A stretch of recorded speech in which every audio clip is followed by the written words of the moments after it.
The Venator Class Star Destroyer is widely considered to be one of the best starship designs ever put into service. It possessed an almost perfect balance of speed, protection, and firepower, all bolstered by one of the largest starfighter complements found on any ship of its era. More than any other, this is the starship that won the Clone Wars.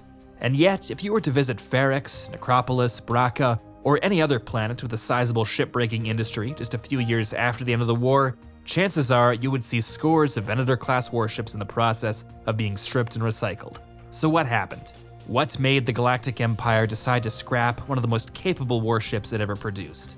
At first glance, this might seem like a very poor decision on the part of the Imperial Starfleet, especially so as it was made at a time when the Force was not demobilizing, but actually expanding to enforce the rule of the nascent Empire. But there's still a few explanations that can put this decision in a more sensible light.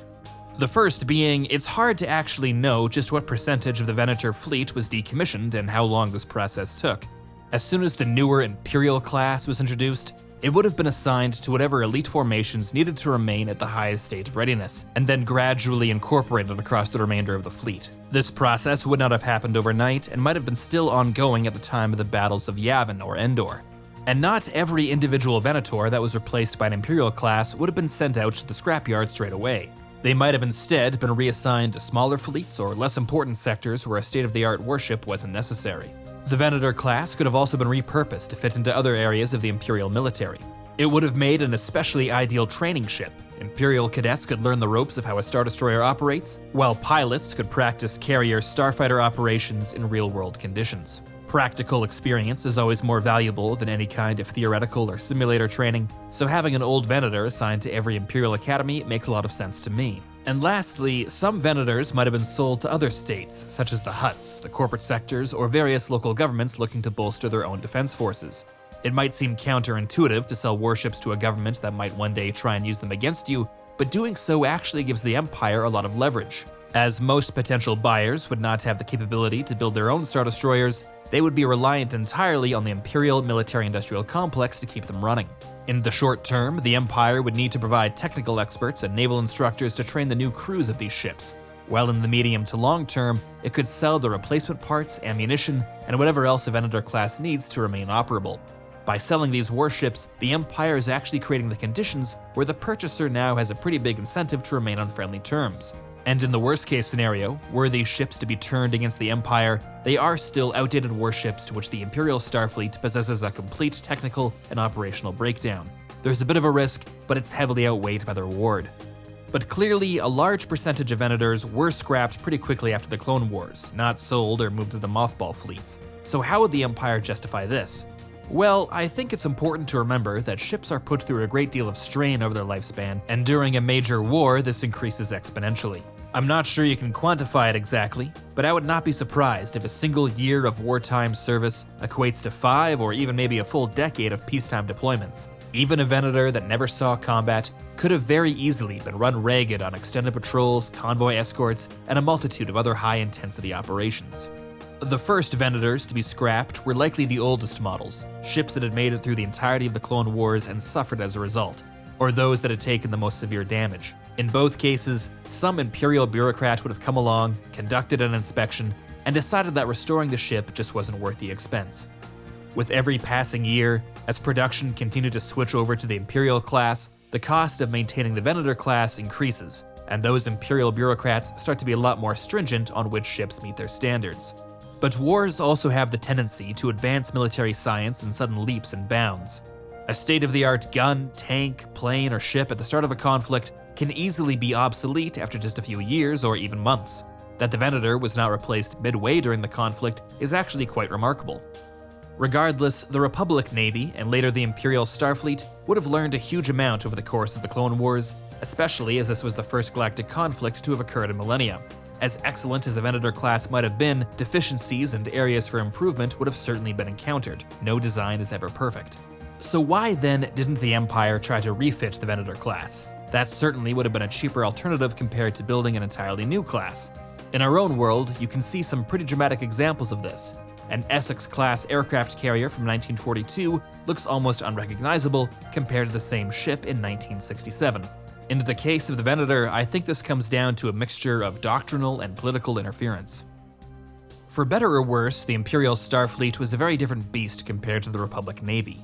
This shift was advocated by prominent figures like Grand Moff Tarkin, who threw out a lot of the Clone Wars era military thinking in favor of his own.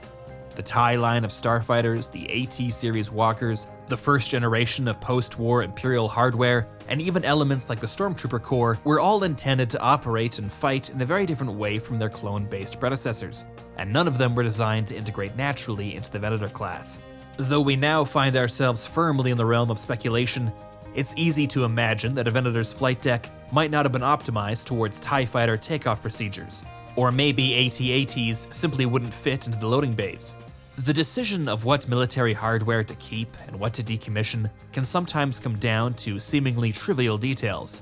And while I doubt the Empire would decommission an entire class of warship just because the lockers were designed for clone trooper helmets and stormtrooper helmets don't fit, or because the new boots assigned to officers have the annoying tendency to scuff up the floors more than usual, sometimes in aggregate, all these small problems can coalesce into a major one. This brings us to the political side of things, and I think it's possible that some powerful people in the Empire might not have been as much in favor of the Venator as those who served aboard them, starting with Emperor Palpatine himself. Far be it from me to try to get inside the man's head, but if he had seen the Venator class as representing the Republic instead of his own victory, he might have wanted them removed. I think it's pretty telling that Republic-era symbols and livery were removed from the Venators pretty much immediately upon the surrender of the Confederacy.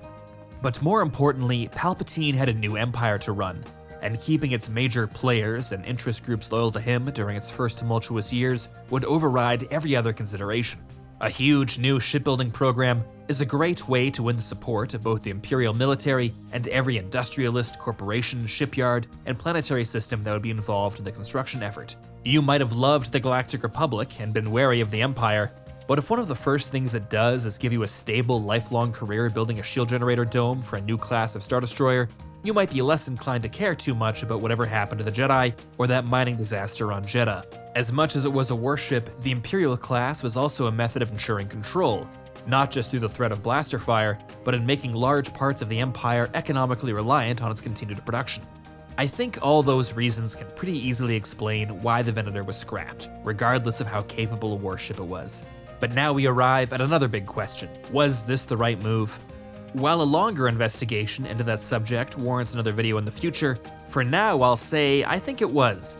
Gaining the support of the military and major shipbuilding corporations was probably reason enough. However, were I sitting on the Emperor's throne, I think I would have also continued production on a new modernized Venator. The Imperial class was certainly more advanced, but I don't think it was a direct one-to-one replacement. There are still some roles to which a Venator might have been better suited. But that, of course, is just my opinion. And even though I'm positive that as soon as the Imperial archives are opened fully, I will be completely vindicated, I'd like to hear your thoughts. Did the Empire make a mistake scrapping so many of its Venators? Was the Imperial class an inferior design? And did working for Imperial shipyards make you more loyal to the Empire? Let me know in the comments below, and until next time, this has been Incoming. The Templin Institute investigates the nations, factions, and organizations of alternate worlds. If you've enjoyed this video and would like to join the Templin Institute, consider pledging to our Patreon page. Along with increased security access, you'll be able to vote in polls to determine future topics, get custom wallpaper every week, and receive some other exclusive rewards.